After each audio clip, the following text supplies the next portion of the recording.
They said he had no heart. They were wrong. He buried it the day he killed his brother, or so he thought. Derrick Hamilton stood at the edge of the helipad on the 98th floor of Hamilton Tower, the cold wind whipping against his face. Below, the city pulsed like a living beast, greedy, fast, merciless. Just like him. He adjusted the cuff of his custom Italian suit as his private chopper roared in, blades slicing through the clouds like knives. To the world, he was a king in a kingdom built from steel and secrets. But today, a ghost was coming to knock. The glass doors behind him slid open with a hiss. "Sir," his assistant, Elena, said, heels tapping the concrete as she approached. "There's a man downstairs. He says he knows you." Derrick didn't turn. "Does he have a name?" "He says his name is Darren. Darren Hamilton.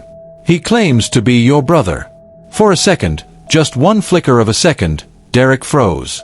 A storm passed through his eyes, lightning, thunder, silence. Then it was gone. "Tell security to remove him. And blacklist that name from all my properties." Elena hesitated.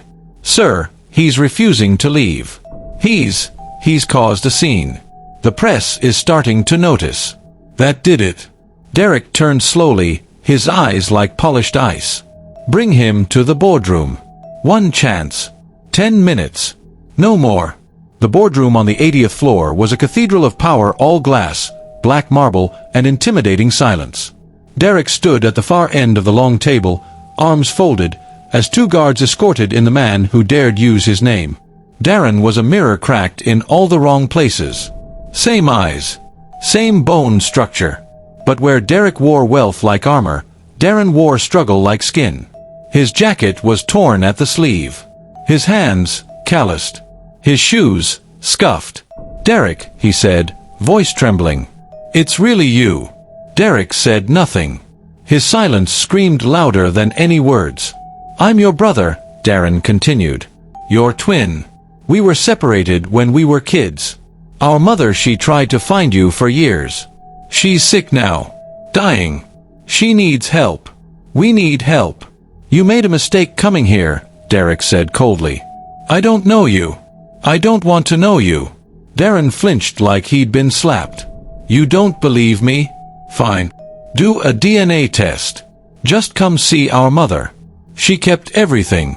Letters. Photos. Even your baby bracelet. Enough." Derrick motioned to the guards. "Remove him." As the guards grabbed Darren, he shouted, "You live in a palace built on lies, Derrick. And one day, every brick will fall."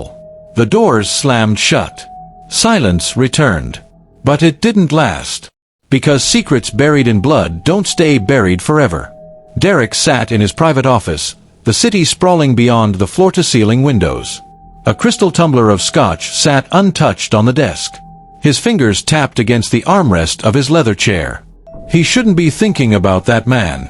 But the name. The face. The voice. It scratched at something old, something dangerous.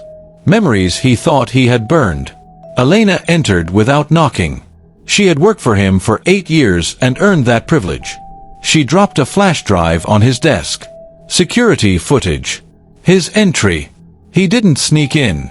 He walked through the front doors like he belonged. "What do you want me to do with this?" "Watch it." She turned and left. Derrick stared at the flash drive. A storm brewed behind his eyes. He grabbed it, slid it into his laptop, and leaned back. The screen lit up with footage. There he was. Darren. Talking to the receptionist. Smiling. Calm. Polite. He handed over a worn envelope, probably those so-called letters. Then came the moment the guards approached him. Derrick watched himself, his own face in Darren's features. His hand curled into a fist. He slammed the laptop shut. That night, Derrick couldn't sleep. He paced his penthouse, shirt unbuttoned, scotch finally in hand. The walls were covered in modern art and silent clocks. "You're not him," he whispered to the shadows. "You can't be." But the whispers in his mind said otherwise. The next morning, Derrick stood before a mirror, adjusting his tie. Elena entered holding a manila folder. "I did some digging. The man Darren Hamilton. He was born the same day as you. Same hospital. His mother's name? Grace Hamilton. Derrick's heart skipped. My adoption papers said my mother died in childbirth. They lied. Elena placed a photo on his desk. It was old. Faded. 2 babies in a hospital crib. A handwritten note on the back. Derrick and Darren. My angels. Grace. Back in the slums of East End, Darren sat beside a frail woman in a rickety bed. She coughed violently, blood staining the cloth she held. Did he believe you? She asked. Darren shook his head. No. He threw me out. Like garbage. Grace gripped his hand. He'll come back. He has to. You're brothers. Blood always finds a way. Darren looked away, jaw tight. He's not my brother. Not anymore. But even as he said it, he knew it wasn't true. Derrick stared at the photo for a long time. The storm in his eyes was growing. And for the first time in years, he felt something crack inside. A sound. A whisper. A memory of a lullaby in a voice he hadn't heard in decades. He walked to his private vault, a hidden panel in his office wall, and opened it. Inside, among legal documents and emergency cash, was a small velvet box. He opened it. Inside was a baby bracelet. He hadn't seen it since he was 12. Since the night he was told his mother was dead. The metal felt warm in his palm. Like it remembered. Like it mourned. He closed the box and placed it back. Elena returned later with news. Reporters are asking questions. That footage is out. Social media is already spinning it. Hashtags. Speculation. Family scandals trend fast. Let them talk. Should I track the brother down? Derrick hesitated. Not yet. But keep tabs on him. He looked out at the city. Something tells me he won't stay quiet. And he was right. Because Darren was planning something. And it would shake the very foundations of everything Derrick had built. Rain painted the city in smears of silver and shadow. Neon lights bled onto the wet streets, and puddles rippled under the weight of secrets too heavy to stay buried. At a small diner in East End, the kind that reeked of burnt coffee and desperation, Darren stared out the window with red-rimmed eyes. His phone buzzed again. Another journalist. Another missed call. The footage had gone viral. He hadn't meant to cause a storm.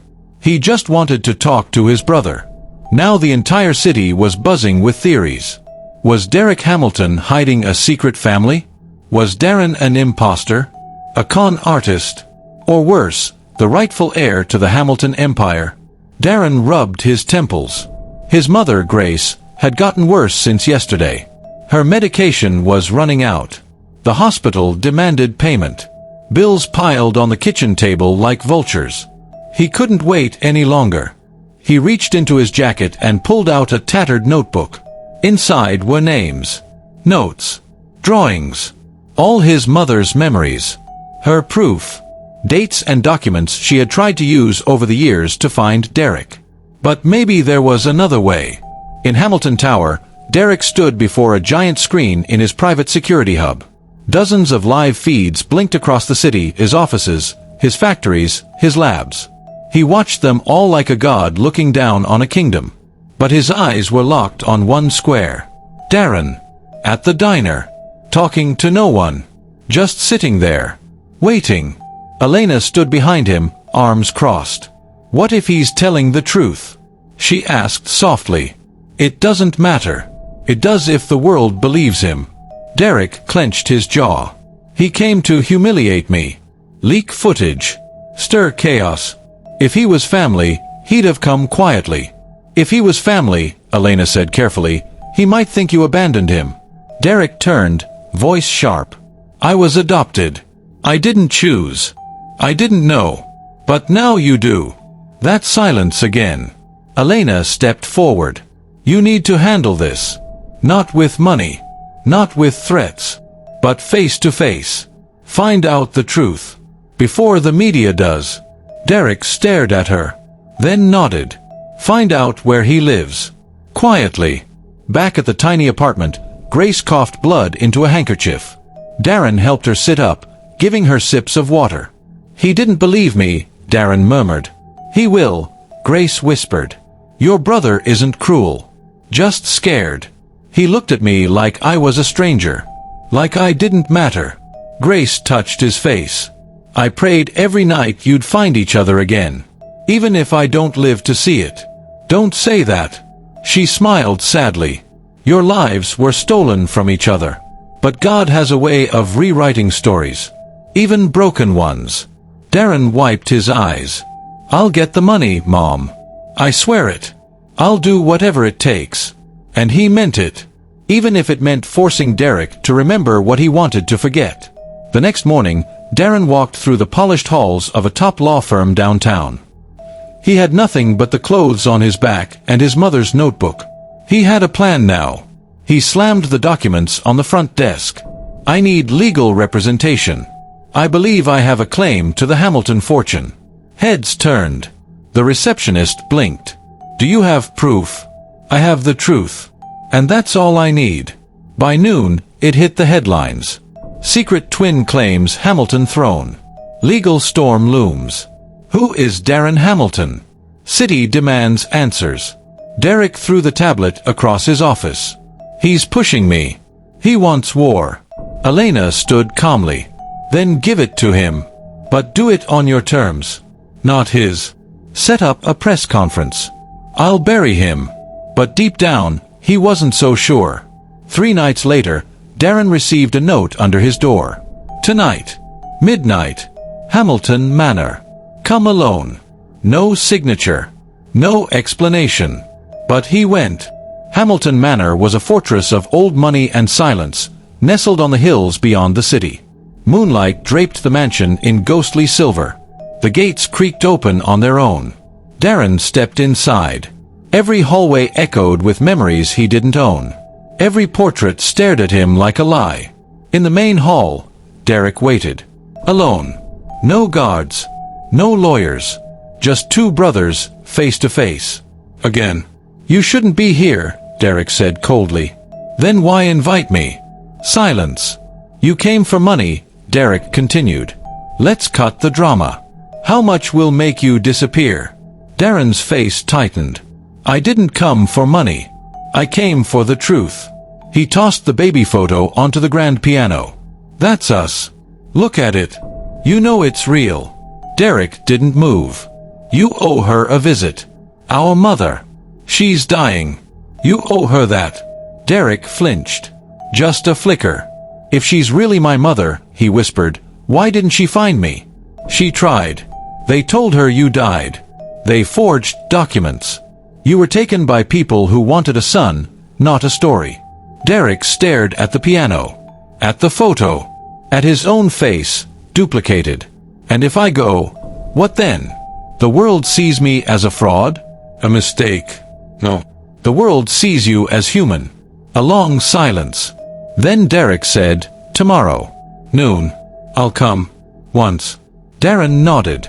As he turned to leave, Derrick called out, "If this is a trick, if you're lying, then I'll vanish." "But I'm not lying. You'll know it the second you see her." Back at the apartment, Grace lay unconscious. Her breath shallow. Her hand cold. Darren sat by her side all night. At dawn, he looked up at the ticking clock. Noon was coming. And with it, the moment that would change everything. The sky over the city was a harsh slate gray by noon.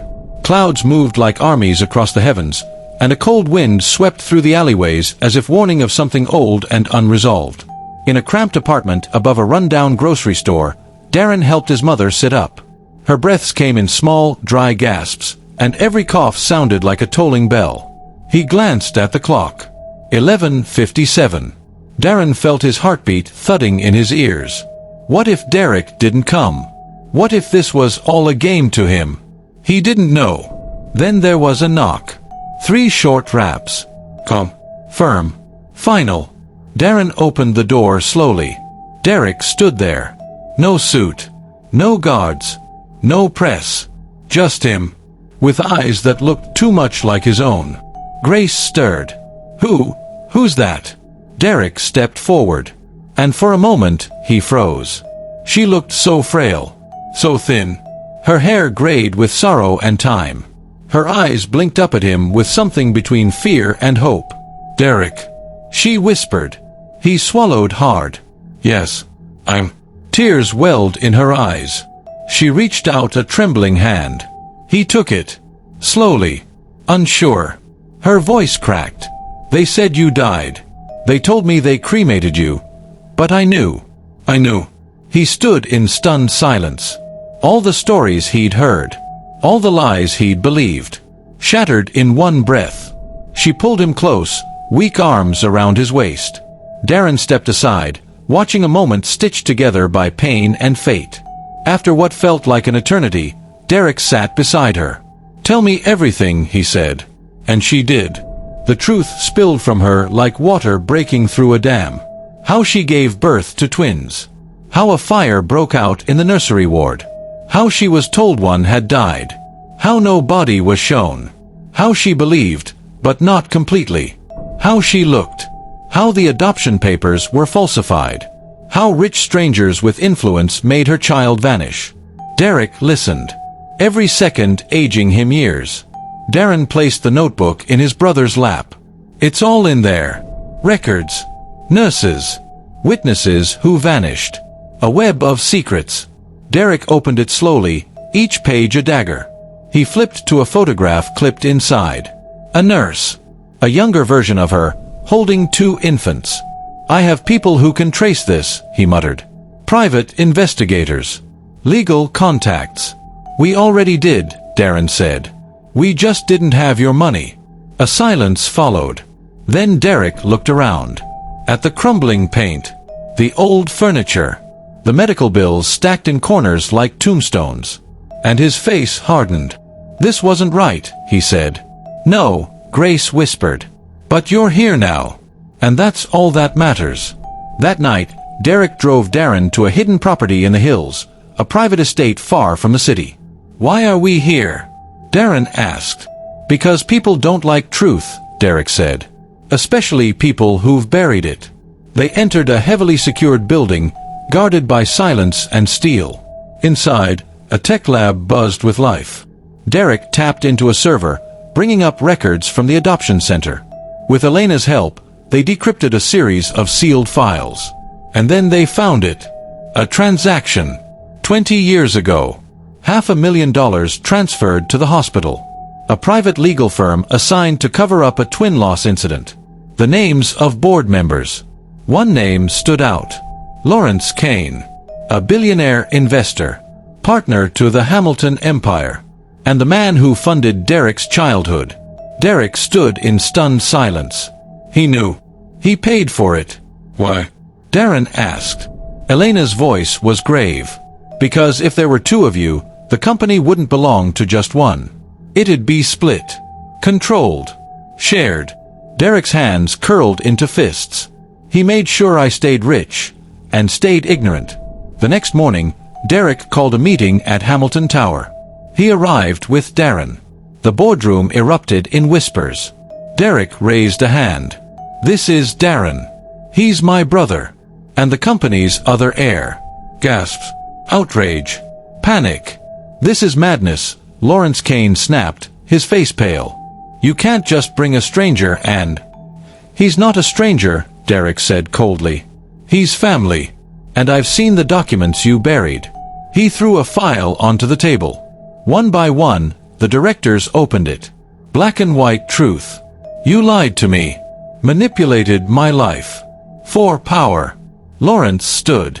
"This isn't over." "It is," Derrick said. "Because from now on, Hamilton doesn't stand for greed. It stands for legacy. And I'm rewriting the story." He turned to Darren. "Welcome home, brother." But as they walked out of the building together, a sniper's laser danced briefly across the stone pillars above them. Watching. Waiting. Because some shadows don't die. They just reload. The city skyline shimmered beneath a bruised sky. Clouds hung like watching eyes, and the winds howled with a whisper of dread. Derrick Hamilton had always believed power meant protection. That the higher he climbed, the safer he became. But after what he uncovered, the lies, the forged papers, the betrayal, he realized that power could be a cage, and now it was closing. He sat in the back seat of a bulletproof SUV beside Darren, both of them staring at the silent security convoy ahead and behind. 5 vehicles. Armed drivers. Helicopter surveillance above. This was not business as usual. This was war. Someone's watching us, Derrick muttered. Darren shifted. You think it's Kane? I don't think. I know. At that very moment, on the top floor of Kane Holdings, Lawrence Kane stood at his office window, staring out at the city he once believed he ruled. They moved too fast, he muttered to the man behind him. That man, Mr. Black, wore no emotion. No tie. No badge. Just a scar that split his cheekbone like lightning through stone. What do you want done? Black asked. The same thing we did 20 years ago, Kane replied. Erase the problem. Black nodded. Both of them. Kane hesitated. No, not yet. The public would notice Derrick. We need to make him doubt. Isolate him. We'll start with the other one.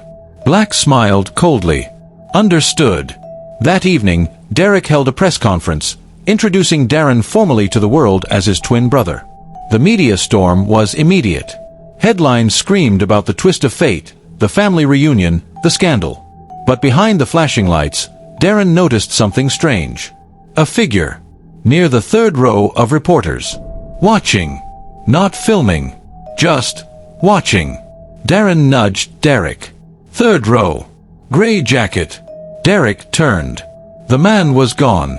That night, back at the estate, alarms blared at 2:14 a.m. Security swept through the property. Nothing was stolen. But something was left. A bullet. On Derrick's pillow. And a note. You should have stayed blind. The following day, Elena traced the threat back to a burner phone, last active in an industrial zone near the docks. Derrick insisted they go in person. They want me afraid, he told Darren. I'm not playing their game. What they didn't know was that Mr. Black had already wired the building. By the time they entered, the countdown had begun. 10 minutes. Darren scanned the space. Empty. No signs of tech. Derrick stepped into the next room. And saw it. A wall of photos. Their mother. Their childhoods. Stolen hospital footage. Secret surveillance of them in the estate, at the tower, in the press conference. They were being watched for months. Get back. Derrick shouted. Just then, the timer hit 0:03. Boom. The explosion rocked the ground. Smoke and debris tore into the sky. The blast sent the SUV airborne. Darren shielded Derrick as rubble fell. Sirens wailed in the distance. They crawled out coughing, blood streaking Derrick's forehead. We were meant to die here, Darren gasped. Derrick stared at the wreckage.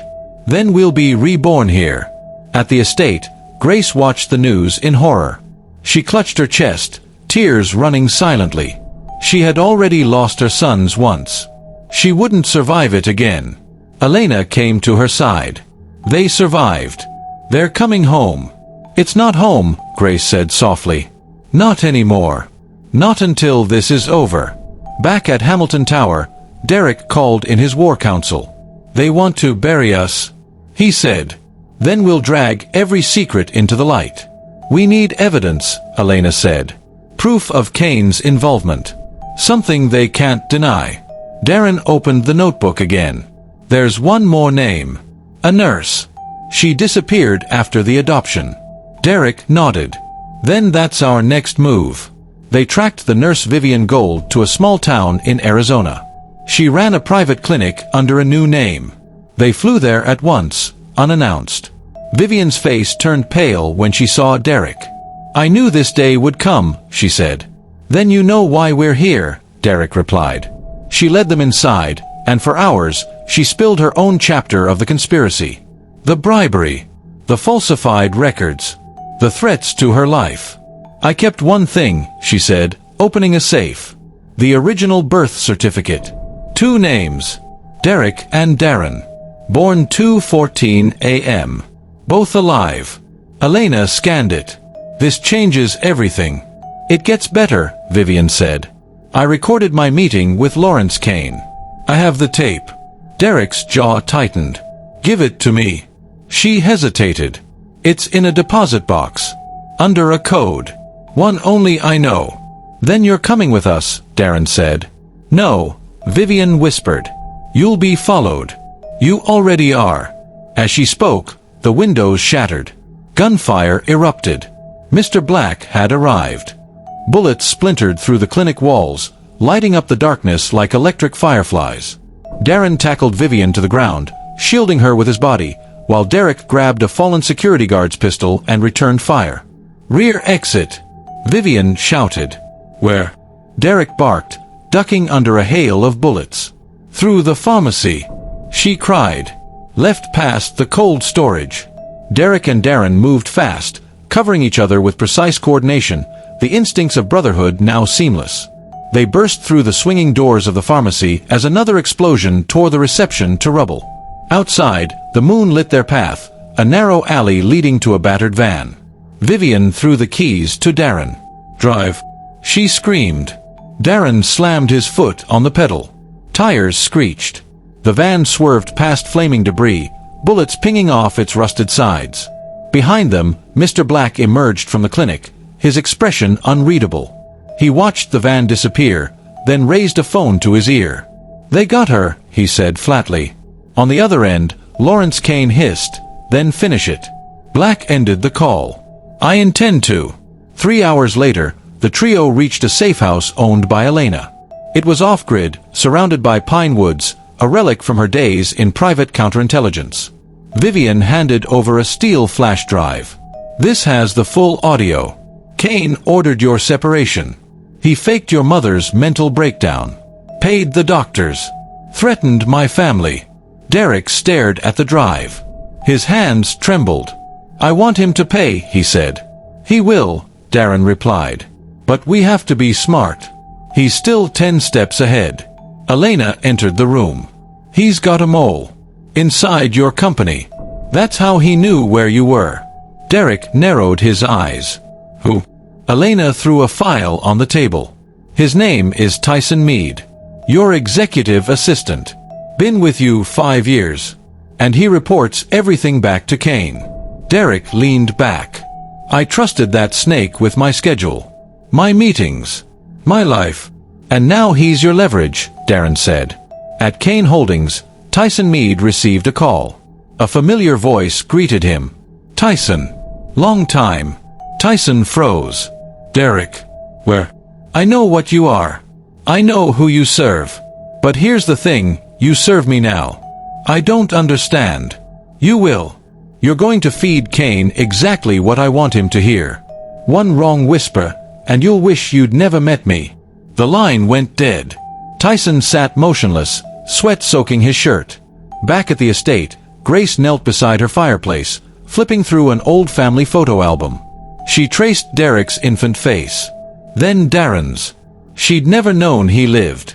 Never held him. It haunted her. Elena sat beside her. He wants to see you.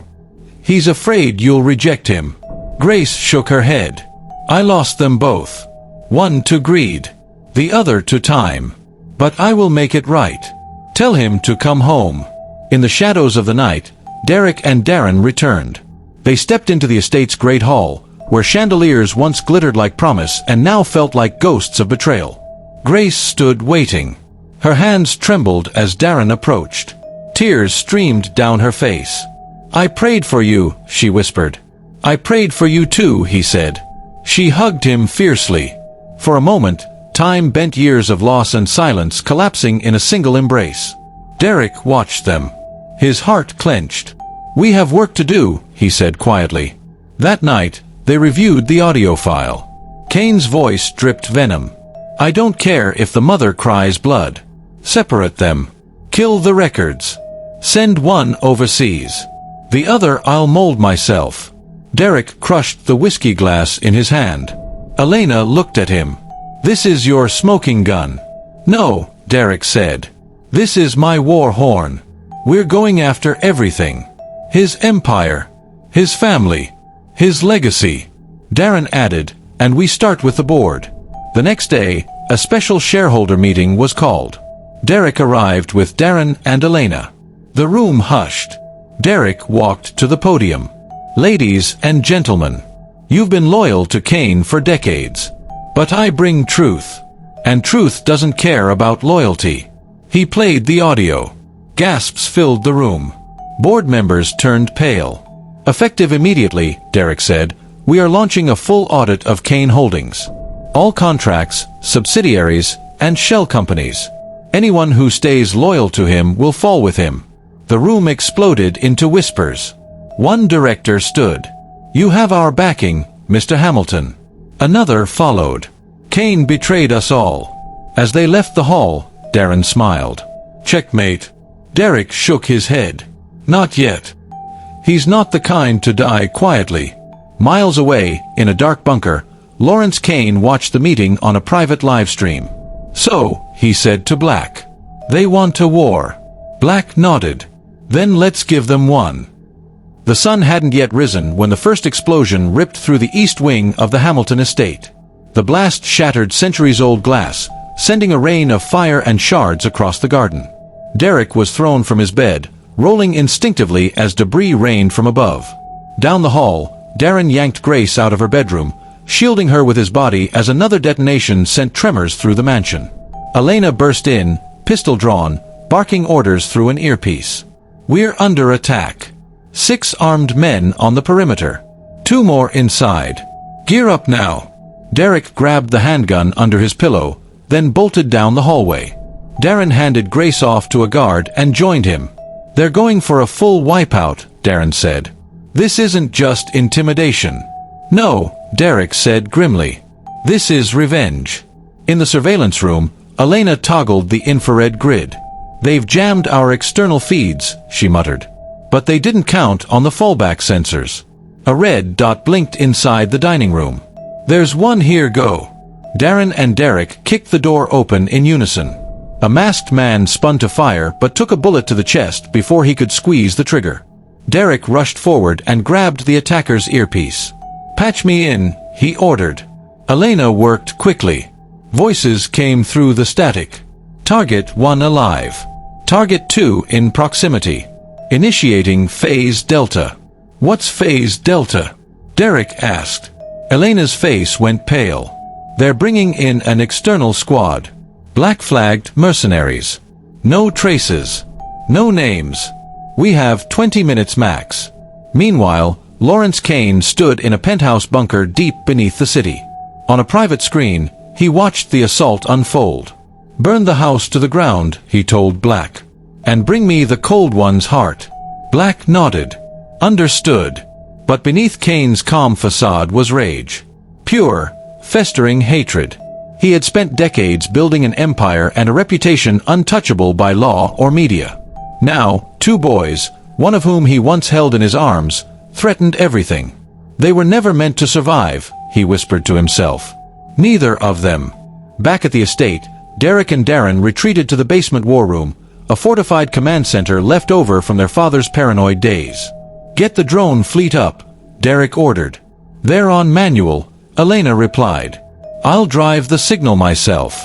3 aerial drones launched from hidden silos in the orchard. Their infrared cameras scanned the estate. 12 more incoming, Elena said. South Ridge. We're about to be boxed in. Derrick looked at Darren. It's time, he said. We take the fight to him. The next 40 minutes were a blur of gunfire, flares, and smoke. The drones dropped flashbangs. Elena used EMPs to scramble enemy communications. Derrick and Darren moved like shadows, incapacitating enemies with brutal efficiency. Vivian helped Grace evacuate through a tunnel under the chapel. She turned to Derrick before disappearing. Finish this, she said. Make it count. Derrick nodded. The brothers moved toward the last attacker, a hulking mercenary with a flamethrower torching the west hedge. Darren tackled him low. Derrick fired 3-shot centemass. The man dropped. Silence fell. But it was the silence before a storm. Later that night, they regrouped in a hidden penthouse downtown. Elena ran the intel. He's exposed himself, she said. The attack was coordinated through a ghost satellite hub. But we traced the signal. Cain used a relay in his private tower. Darren looked up. That's our window. Derrick nodded. We strike tomorrow. No warning. No mercy. Grace stood in the doorway. Promise me something, both of you. They turned. Promise me that when it's over, you'll choose to live. Not just fight. Not just win. But live. They nodded. At dawn, Derrick, Darren, and Elena boarded a stealth chopper.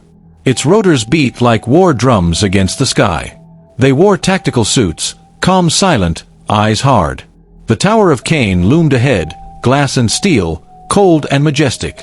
In its heart, Lawrence Cain stood sipping tea, unaware that the battle had come to his doorstep. And this time, there would be no escape.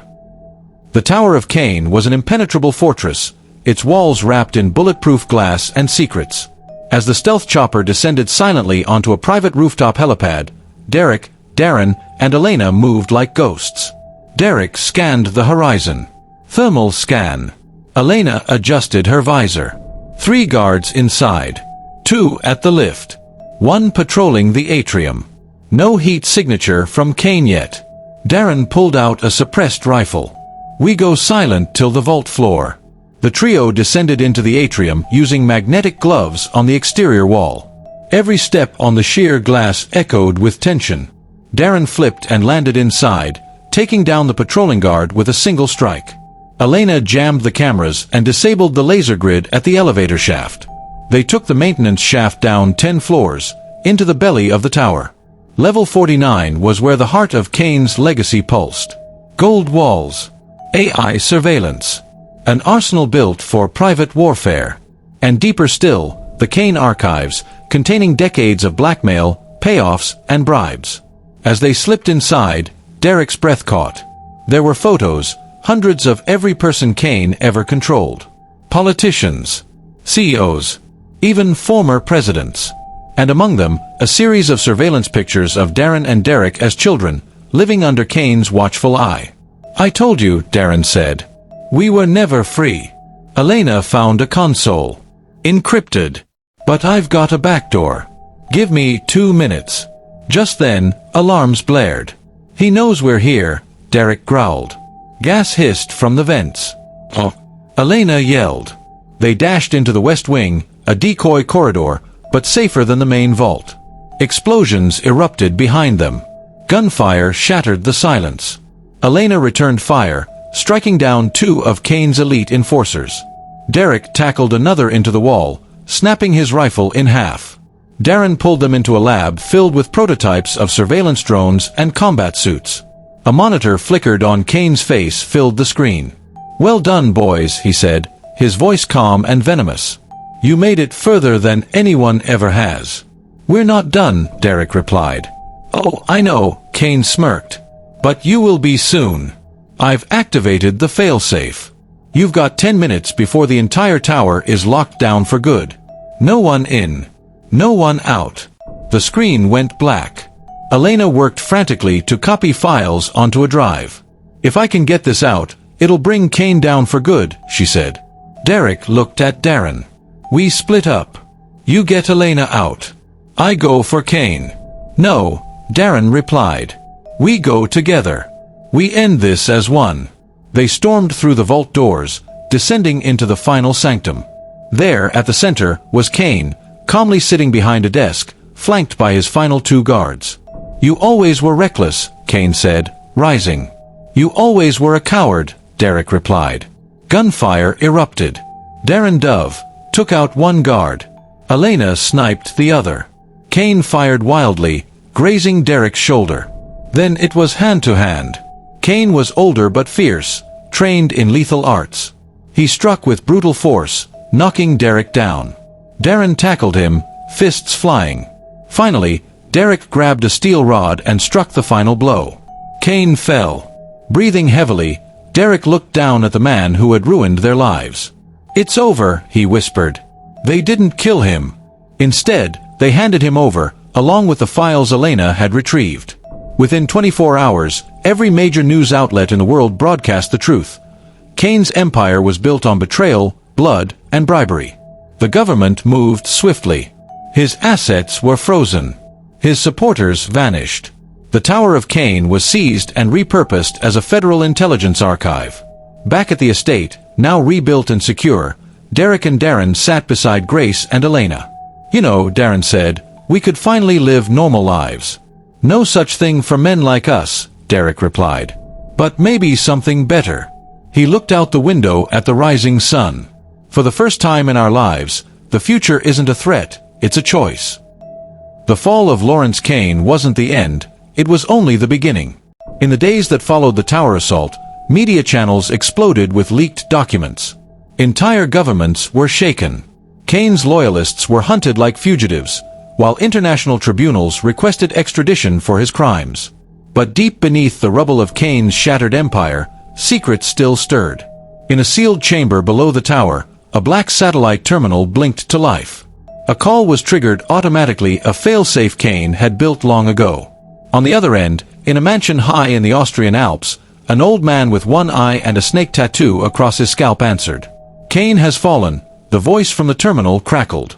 The old man smiled. "Then it's time we wake the Hydra." Back in the United States, Derrick stood before a Senate Intelligence Committee, giving testimony under oath. Dressed in a black suit, his expression was as unreadable as ever. Elena sat behind him, now serving as a confidential consultant for federal cybercrime. Grace watched from home, holding a photo of her 3 sons close. Darren had chosen a different path. Rather than step into the spotlight, he traveled south to rebuild their father's legacy in the rural communities Kane had once exploited. He opened the David Foundation, a charity aimed at healing what Kane had broken. But none of them knew what was coming. Elena intercepted the first signal. A high-frequency burst embedded inside what looked like ordinary global broadcast traffic. When decrypted, it spelled a single phrase: "Legacy must evolve." She rushed to Derrick. "This isn't over," she whispered.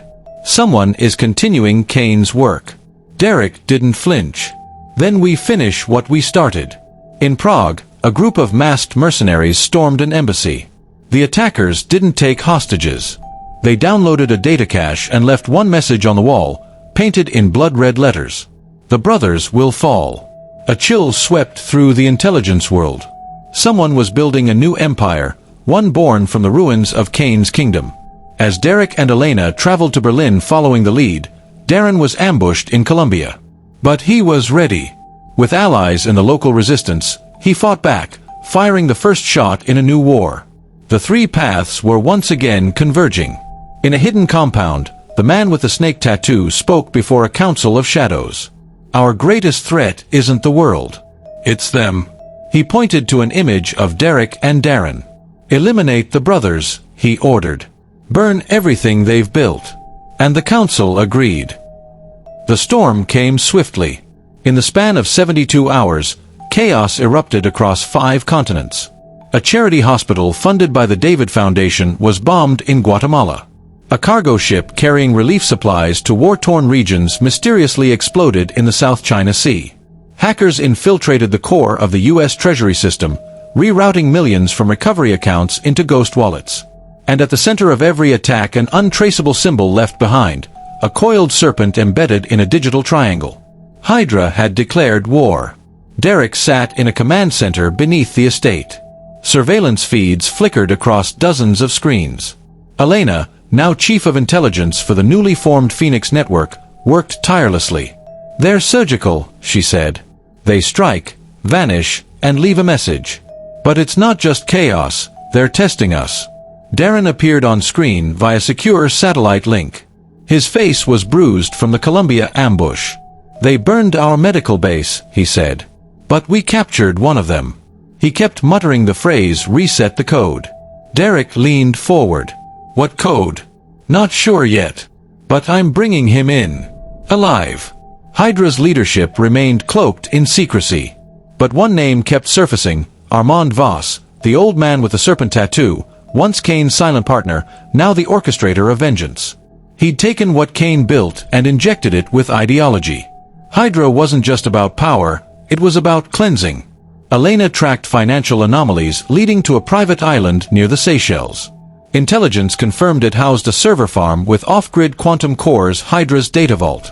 "We take that down, we cut their spine," she said. The brothers launched Operation Thunderglass. Derrick led an aerial unit into the island's heart. Darren deployed ground troops through a covert subchannel. Explosives were preloaded. Timers synchronized. They landed at midnight. Rain lashed the coast as lightning struck the water, illuminating armed sentries. "Engage silent," Derrick ordered. They moved like phantoms. One by one, guards fell. Elena's drone disabled the towers. Darren planted the signal jammers. Then they breached the data chamber. Inside, stacks of servers, blueprints of every high-value target in the world, dossiers on global leaders. And a countdown. 4 hours until launch, Elena read. It's a massive digital strike. Every infrastructure grid in the free world. Gone. They uploaded a virus. Downloaded evidence. Then lit the room with thermite. But Armand Voss was already gone. Watching from a satellite uplink bunker in Iceland, he smiled as flames consumed his island base.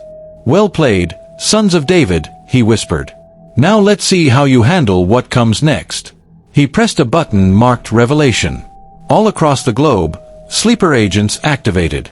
Not mercenaries, leaders, judges, admirals, ministers. Hydra had planted its roots deep within the world's foundation. And now, it was blooming. Back at the estate, Derrick watched the news. A senator exposed for espionage.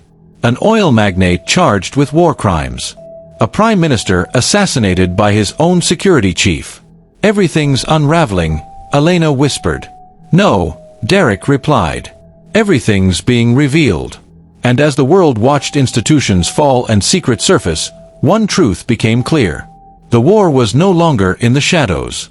It had stepped into the light. The world was teetering on the edge of collapse.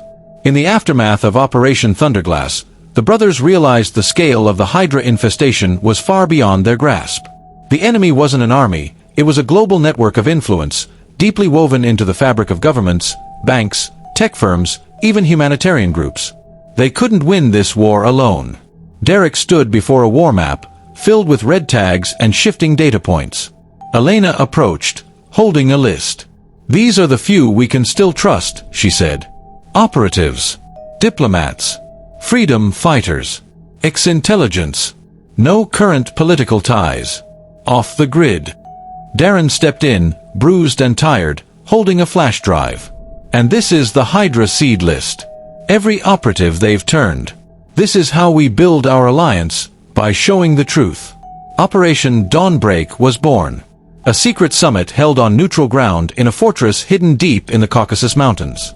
37 representatives from 16 nations gathered under tight security. Among them, General Mbeki of South Africa, ex-CIA analyst Ria Norwood, rogue Japanese hacker Kaito Yanagi, and Archbishop Moranti of Italy's secret order, the ex-Umbra. Derrick stood before them and delivered the unvarnished truth. Hydra is no longer a theory. It's no longer Kane's dream. It's real, it's here, and if we don't fight together, we'll fall apart alone. Silence followed. Then Mbeki stood. "You have my forces." One by one, the room pledged support. The Alliance of Shadows was formed. Meanwhile, Armand Voss wasn't idle. From his stronghold in Iceland, he unleashed the second phase, Project Edenfall, a psychological operation targeting the population with digital hallucinations, AI-generated propaganda, and embedded neural audio in smart devices.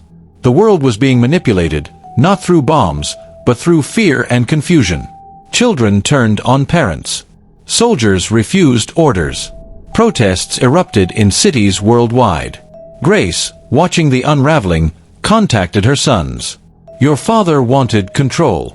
But Voss wants collapse," she warned. "He wants to rebuild from ashes." Elena cracked part of Voss's algorithm. "He's using something called the Leviathan Protocol. It's embedded in satellites, controlling the mind feed. We need to kill it at the source." Only one facility had the access to do that: Himmel Station, a deep space communications array in the Swiss Alps. The Alliance moved. In a nighttime snowstorm, Derrick, Darren, and a strike team infiltrated the facility. Guarded by Hydra's elite, Himmel Station was a fortress. Gunfire echoed through the ice tunnels. Explosions rocked the underground chambers. Elena disabled the uplink while Darren planted charges. Then they found her, Mara Voss, Armand's daughter, commanding the Leviathan core. "You think you've won?" She sneered. "We're not just in your systems. We're in your minds." Derrick aimed his weapon. "Not anymore." They took her alive and extracted the Leviathan key. The satellites were purged. The global feed fell silent. A moment of peace. But as the team retreated, a hidden screen flickered inside a cryogenic vault. Armand Voss appeared. "Well done, Derrick. But you're still chasing shadows." The screen went black, and the vault began to thaw.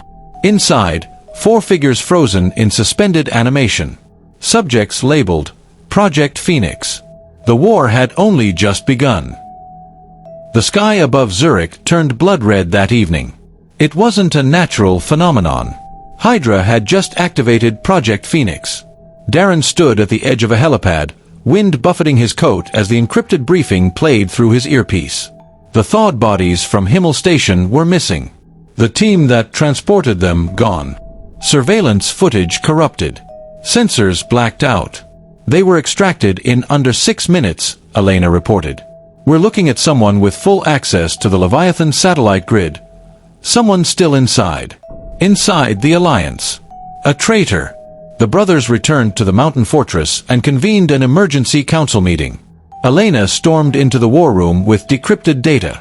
"They weren't just Hydra agents," she said, projecting biometric scans of the Phoenix subjects. "They're genetically enhanced hybrids of Kane's failed Seraphim program, rebooted with neural imprints from Voss's algorithm." Derrick's voice was low. "They're not people. They're weapons." Then Rhea Norwood, the ex-CIA analyst, added, "And they've been activated. I intercepted chatter from a Hydra cell in Istanbul. The Phoenix units are called the Four Horsemen." Names came up: pestilence, war, famine, death. Each one engineered with a specific talent: digital warfare, chemical manipulation, military infiltration, psychological control. Their mission: unleash chaos in global capitals. The Alliance split into 4 covert teams.